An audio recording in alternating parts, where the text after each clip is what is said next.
রাজাকাররা যখন রাস্তা অবরুদ্ধ করলো তখন বুড়িচং বাবুঘাটার এমপি গাড়ি দিয়ে চলেছিল, তখন উনি কী করলো, টেলিফোন করলো। রাজাউল কাইম তখন ছিলেন আমাদের মন্ত্রী মহোদয়ের সাথে। রাজাউল কাইমের এমন কোনো রেকর্ড নাই, এমন কোনো বাজে কাজের সাথে লিপ্ত নয়। সে একজন সরল উদার মনের কর্মী বান্ধব নেতা।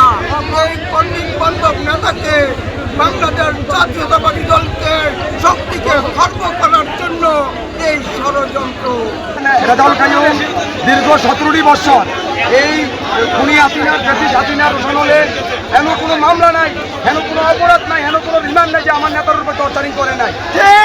মামলা নিয়ে আমার নেতা এই দীর্ঘ আন্দোলনে আমাদেরকে নিয়ে রাজপথে ঝাঁপিয়ে পড়েছিলেন।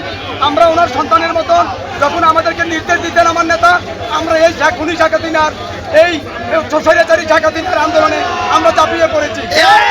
আমার নেতাকে বাসা থেকে আপনারা প্রশাসন নিয়ে আসবেন, ঠিক আছে, কিন্তু ওনার সন্তানদেরকে আপনার জানানো দরকার ছিল কেন আমার নেতাকে আপনারা নিয়ে আসবেন। আমরা মাননীয় প্রধানমন্ত্রীর কাছে এক দৃষ্টান্ত বিচার চাই। রাজাউল কাইমরে ডিবি এই পার্সোনাল কথা আছে বইলা নিয়ে আসছে। আমরা তো আসলে জানি জন পার্সোনাল কথা কি চান, আমরা মুক্তি চাই। উনি দীর্ঘ কারা বুক করেছেন, হ্যাঁ 63টা মামলা। উনি ওনার মতন ত্যাগ, ওনার মতন ত্যাগ, ওনার মতন জেল, ওনার মতন মামলা আর কোন রাজনীতিবিদ কেউ খায় নাই। আজকে যারা ওনার পিছনে ষড়যন্ত্র করতেছে তারা আওয়ামী লীগের লোকে লিয়েছে করে কারা কারা এটা বলেন, আমরা শিকার হয় না।